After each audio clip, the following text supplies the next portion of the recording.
రెండేళ్ళకెళ్ళి ఇక్కడ రాష్ట్రంలో ఏం నడుస్తుంది అంటే, చిన్నగా ఉన్నప్పుడు నేను ఒక సినిమా చూసిన స్కూల్లో ఉన్నప్పుడు, అహనా పెళ్ళంట అని ఒక సినిమా చూసిరా అందరూ? టీవీలలో బాగా వస్తుంటుంది. ఏం నడుస్తుందంటే, కాంగ్రెస్ వాళ్ళు సేమ్ అహనా పెళ్ళంట అలా కోటా శ్రీనివాసరావు గారు చేసినట్టే అచ్చంగా కొత్త ఇంటల్లోనే పిలిచిర్రు పెళ్ళికి. పిలిచినాక అల్లుడేమన్నాడు, మామ నాకు చికెన్ బిర్యానీ తినాలనిపిస్తుందని అన్నాడు. అంటే ఏం చేసిండు, ముంగట తెల్లన్నం పెట్టి అందులో కొంత పచ్చడి వారేసి ముంగట కోడిని కట్టేసినాడు. కోడిని ఎలాడదీసి దాన్ని చూసుకుంటా తిను, నీకు చికెన్ తిన్నట్టే ఉంటుందని చెప్పి వినిపించిండు.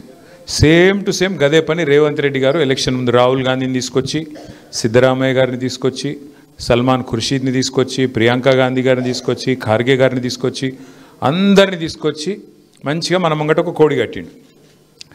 ఆ కోడి పేరు 6 గ్యారంటీలు. 6 గ్యారంటీలు, 6 డిక్లరేషన్లు. ఆ కోడి కట్టిండు, సినిమా చూపెట్టిండు, ఓట్లు వేసుకున్నాడు.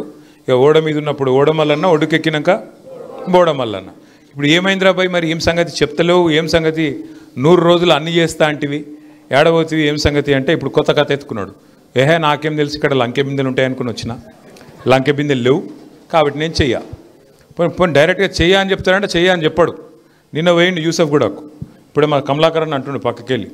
యూసుఫ్ కూడా కేవలం పిలిచినట్టే, అదే కొన్ని సన్మానాలు ఉంటాయి. ఎట్లా అంటే, మన దండ మనమే తీసుకుపోవాలి, మన షాలు మనమే పట్టుకపోవాలి, అట్లా మనను కపెటోని కూడా మనమే కొంటపోయి బల్మీటికి మనది మనం సన్మానం చేయించుకొని ఆడికెళ్ళి రావాలి. పెట్టుకున్నాడు నిన్న అక్కడ ఒకటి. పెట్టుకొని పోతే పెద్ద ఇక చీఫ్ మినిస్టర్ వస్తుండు, డామ్ డూమ్ డీమ్ డామ్, వేల మంది స్వచ్ఛందంగా తండాలుగా రండి అంటే ఆడ బారాన కుర్చీలు ఖాళీ ఉన్నాయి.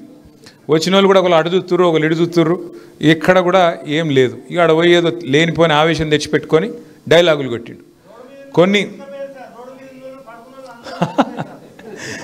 అయితే అక్కడ పాయింట్ ఏంటంటే, పోయిండు సరేదో మాట్లాడిండు, కానీ కొన్ని గమ్మత్తుంటాయి. అప్పుడప్పుడు మనకు తెలియకుండానే కొన్ని నిజాలు బయటకు వచ్చేస్తాయి. రేవంత్ రెడ్డి గారు చాలా చెప్పిండు నిన్న, నేను అట్లా అని చెప్పి ఆఖరికి ఒక మాట అన్నాడు, నేను చెప్పిన ప్రతి మాట నిలబెట్టుకుంటాను, నేను చెప్తలేను, నేనేం దేవుని కాదు. మాకు అది ఎప్పుడూ ఎరికే. 2 ఏళ్ళ కిందటే మొత్తం తెలంగాణ ప్రజలందరికీ అర్థమైపోయింది, నువ్వు ఏందో, నీ కథ ఏందో, నీ ఎత్తెంతో, నీ పొడువెంతో అన్నీ తెలిసిపోయినాయి. ఇప్పుడు ఎవడు నమ్మేటోడు కూడా మార్కెట్లో లేడు. వాస్తవం ఏంది అంటే, ఈరోజు రాష్ట్రంలో కాంగ్రెస్ పార్టీకి ఓటు వేయాలి అని ఉత్సాహంగా ఉరుకులాడేటోళ్ళు అయితే ఎవరు, నాకు తెలిసి అయితే వాళ్ళు కనబడతలేరు. రైతులు చూడండి, వాళ్ళ ఏ రైతు అయినా సరే రాష్ట్రంలో ఈరోజు మొత్తం మంత్రులు జూబ్లీలు చుట్టూ తిరుగుతున్నారు, గల్లీ తిరుగుతున్నారు, గల్లీ లీడర్ల కంటే అధ్వానంగా తిరుగుతున్నారు. అక్కడనేమో కింద ఆదిలాబాద్లో పత్తి మార్కెట్లోకి వచ్చింది. పత్తిలకు వర్షం పడితే ఏమైతే తేమ పెరుగుతుంది, వాడు కొనేటోడు ఉండడు, వాళ్ళని పట్టించుకునేవాడు లేడు. వ్యవసాయ మంత్రి ఓడు, ముఖ్యమంత్రి పట్టించుకోడు, జిల్లా మంత్రి దేకడు, ఇంకొక మంత్రి కానడు. అట్లాంటి పరిస్థితి వాళ్ళు ఉన్నారు. మొత్తం రాష్ట్రంలో ధాన్యం కొనుగోలు కేంద్రాలకు చేరింది, ధాన్యం కొనుగోలు చేసింది లేదు, కొనేటోడు లేడు, అడిగేటోడు లేడు, సమీక్ష చేసేటోడు లేడు. పాపం రైతులు విధి లేక మళ్ళీ మార్కెట్లో ప్రైవేట్ వాళ్ళకు, దళారులకు అమ్ముకునే పరిస్థితి వచ్చింది, వాళ్ళని అడిగినోడు లేడు. రైతులు ఉడికిపోతున్నారు. ఇప్పుడే పొన్నాల లక్ష్మయ్య గారు చెప్పినట్టు బోనస్ ఇచ్చుడు లేదు, పోని టైంకు పెట్టుబడి ఇచ్చుడు లేదు, పోని విత్తనాల టైంకి అందించుడు లేదు. ఈ ఎరువుల కోసం అయితే ముష్టి యుద్ధాలు మీరు చూసిరు. మొన్న ఎరువుల బస్తాల కోసం పోయి 3 రోజులు 4 రోజులు లైన్లలో నిలబడి అడ్డంబడి ఆఖరికి మిర్యాలగూడలో ఒక ఆడబిడ్డ, ఒక రైతు, మహిళా రైతు ఆఖరికి అక్కడనే చచ్చిపోయిన పరిస్థితి మీ అందరు కూడా చూసినారు. అట్లాంటి పరిస్థితి వాళ్ళ రైతులకు వచ్చింది. పోనీ యువకులు సంతోషంగా ఉన్నారా, పిల్లలు సంతోషంగా ఉన్నారా అంటే వాళ్ళకి ఇట్లనే చెప్పిండు మొత్తం కథలు. మొదటి సంవత్సరమే 2 లక్షల ఉద్యోగాలు ఇస్తా అన్నాడు. ఇక మంత్రుల నోర్లకు మొక్కాలు ఒక్కొక్కలకు. పొన్నం ప్రభాకర్ గారేమో 60,000 ఉద్యోగాలు ఇచ్చిన అంటాడు, ఇంకొక మంత్రి గారేమో శ్రీధర్ బాబు 1,00,000 ఉద్యోగాలు ఇచ్చినామంటాడు, ముఖ్యమంత్రి గారు 70,000 ఉద్యోగాలు ఇచ్చినామంటారు. మంత్రివర్గంలో ఉన్నదే 15 మంది. వాళ్ళు అబద్ధాలు చెప్తే కూడా అతికేటట్టనే చెప్పాలి. ఒకళ్ళకు శృతి కూడా లేదు. ఒక ఆయన 60,000 అంటాడు, ఒక ఆయన 70,000 అంటాడు, ఒక ఆయన 1,00,000 అంటాడు. మొత్తానికి ఇచ్చింది మాత్రం వాస్తవంగా 6-7 కూడా లేదు. సంవత్సరంలో 2 లక్షల ఉద్యోగాలని చెప్పి యువకులను మోసం చేసిండ్రు. చదువుకునే ఆడపిల్లలకు స్కూటీలు అన్నారు, విద్యా భరోసా కార్డులు ఇస్తామన్నారు, 5 లక్షల విద్యా భరోసా కార్డు అన్నారు. ఇట్లా ఒక్కటి కాదు 100 ముచ్చట్లు చెప్పి యువతను మోసం చేసిండ్రు. ఇక మహిళలు మీకు తెలుసు ఎంత గొప్ప మాటలు చెప్పిండ్రు. మహిళలకి నెలకు 2,500 రూపాయలు ఇస్తా అని చెప్పిండు, అత్తకు 4,000, కోడల పిల్లకైతే 2,500 అన్నాడు. మరి ఎక్కడ పోయినాయి పైసలు అని చెప్పి మహిళలు ఎదురు చూస్తే మీకు చెప్పేది ఒకటే ఒక్క స్టోరీ. ఏంటిది? ఫ్రీ బస్ పెట్టినాం, ఇక మీరు తిరుగుండ్రి. ఫ్రీ బస్సు సంగతి కూడా మీకు తెలియాలి. మహిళలకు ఫ్రీ, కరెక్టే, ఒప్పుకుంటాం. కానీ పురుషులకు డబల్ టికెట్, పిల్లలకు చారణం ఇచ్చిర్రు బస్ పాసులు. ఇక మరి మిగిలినట్ట పోయినట్ట పైసలు కుడి చేతితో ఇచ్చుడు, ఎడమ చేతితో గుంజుకుండే కదా. ఇప్పుడు ఈ కీసలకి వెళ్ళి ఈ కీసలు పెట్టుకుంటే ఏం లాభం? ఒక అట్లున్నది కాంగ్రెస్ ప్రభుత్వం కథ. ఫ్రీ బస్సు ఫ్రీ కానే కాదు. ఎందుకు కాదు? పేరుకు మీ దగ్గరనేమో ఫ్రీ, ఇటు మీ భర్తలు, మీ ఇంటోళ్ళు, మీ ఇంట్లో ఉండే మగోళ్లకు డబల్ టికెట్, పిల్లలకు ఇంకా చారణ పెంచి ఇవాళ పండుగ వచ్చిందంటే బస్సు ఎక్కితే భయం అయ్యేటట్టు చేస్తాను. ఆ స్థాయికి ఫ్రీ బస్సు. ఇక తులం బంగారం నాకంటే బాగా మీకే తెలుసు. మేము ఎలక్షన్ల ముందే చెప్పినాం. ఏం చెప్పిండు? కేసీఆర్ గారు 1,00,000 రూపాయలు ఇస్తే నేను మీదికెళ్ళి తులం బంగారం ఇస్తా అన్నాడు. మేము ముందే చెప్పినాం మీకు, వీళ్ళు తులం బంగారం ఇచ్చే బాపతులు కాదు, మీ మెడల పుస్తల దాడు కూడా గుంజుకపోయే బాపతులు ఇల్లు, చాలా లంగలని చెప్పినాం. ఇప్పుడు కనబడుతుంది. చూడురి, ఇందిరమ్మ రాజ్యం, ఇందిరమ్మ రాజ్యం, ఇందిరమ్మ రాజ్యం అన్నాడు. పోనీ హైదరాబాద్లో ఒక ఇల్లు కట్టిండా? ఎన్ని కులగొట్టిండి ఇల్లు చూస్తుండ్రా? హైడ్రా అనుకుంటా కులగొడుతుండా? ఇందిరమ్మ రాజ్యం అంటే ఇల్లు కులగొట్టుడేనా ఇందిరమ్మ రాజ్యం? గిదేనా నువ్వు చెప్పింది? గరీబోళ్ళకు మంచి చేసే రాజ్యమా ఇది?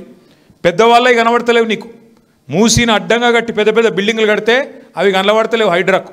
రేవంత్ రెడ్డి గాని అన్నగాడు చెరువుల కట్టిండి ఇల్లు, అది కనబడతలేదు హైడ్రాకు. కానీ గరీబోళ్ళు, ఏ దిక్కు లేనోళ్ళు, బోరబండల, రేమత్ నగర్ల, యూసుఫ్గూడల, అట్లాగే షేక్పేట్ల మీరు కట్టుకున్న 60 గజాల ఇండ్లు, 40 గజాల ఇండ్లు, అందులో మాత్రం హైడ్రావన్కి ఎక్కడ లేని రేషం, ఎక్కడ లేని ఆగం వచ్చి ఇండ్ల మీద పడి కూలగొడతా ఉన్నారు. అందుకే ఈ ఎలక్షన్ జూబ్లీహిల్స్లో వచ్చింది. ఇదేం ప్రభుత్వాన్ని దించేదో మమ్మల్ని ఎక్కించే ఎలక్షనో కాదు. ఇది ప్రభుత్వానికి బుద్ధి చెప్పే ఎలక్షను. ఈ ఎలక్షన్ జరుగుతున్నది కారుకు బుల్డోజర్కు మధ్యన జరుగుతున్న ఎలక్షన్ ఇది. మీరు కేసీఆర్ గారి కోటేస్తే బ్రహ్మాండంగా మళ్ళొక్కసారి 10 ఏళ్ళు ఎట్లయితే ప్రశాంతంగా ఉన్నామో ఆ పరిస్థితి వస్తుంది. లేకపోతే రేపు మీ ఇంటికి బుల్డోజర్ వస్తుంది. పక్కా చెప్తున్నాండి. మళ్ళీ తర్వాత మీరు లబోదిబో అంటే లాభం లేదు. గిట్లనే 2 ఏళ్ల కింద మోసపోయింది. 2 ఏళ్ల కింద గిట్లనే 6 గ్యారంటీలు, 420 హామీలు అని మోసేదికి బెల్లం పెట్టి నాకుమంటే నమ్మిరు కొంతమంది. హైదరాబాద్లో నమ్మలేదు, బయట వాళ్ళు నమ్మిరు. మా కరీంనగర్ల, మా నల్గొండల, మా వరంగల్ల, మా ఆదిలాబాద్ల అక్కడ నమ్మి మోసపోయారు.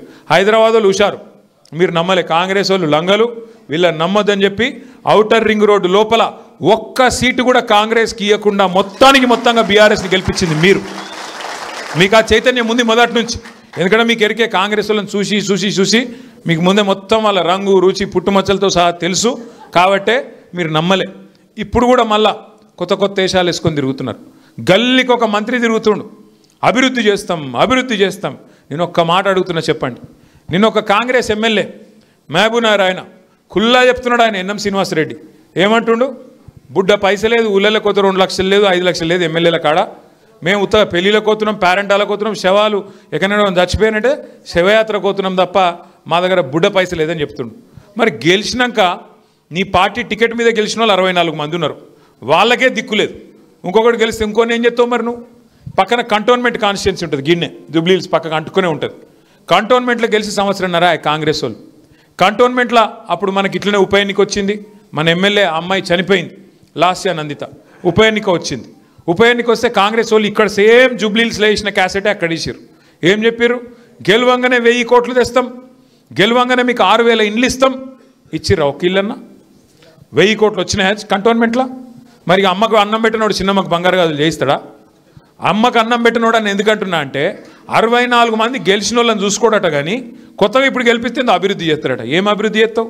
మీ ఎమ్మెల్యేలే ఖుద్దు మా ప్రభుత్వం దగ్గర పైసలు లేవు, మాకు పైసలు ఇవ్వండి అని ప్రపంచ బ్యాంకు ఉత్తరాలు రాస్తారు మీ ఎమ్మెల్యేలు. ఎల్లారెడ్డి ఎమ్మెల్యే మదన్ మోహన్ ముఖ్యమంత్రి పైసలు ఇస్తలేడు, నువ్వన్న పైసలు ఇవ్వని చెప్పి వరల్డ్ బ్యాంక్ అధ్యక్షునికి ఉత్తరం రాసిండు. నువ్వు గెలిచిన ఎమ్మెల్యేలను చూసుకునే ముఖం లేదు, నీకు 64 మంది గెలిస్తే వాళ్ళ కాన్స్టిట్యున్సీలు డెవలప్మెంట్ చేసే ముఖం లేదు. నువ్వు ఇంకొకరిని గెలిపించేమో పొడుస్తావు. ఇతను అవుతుందా?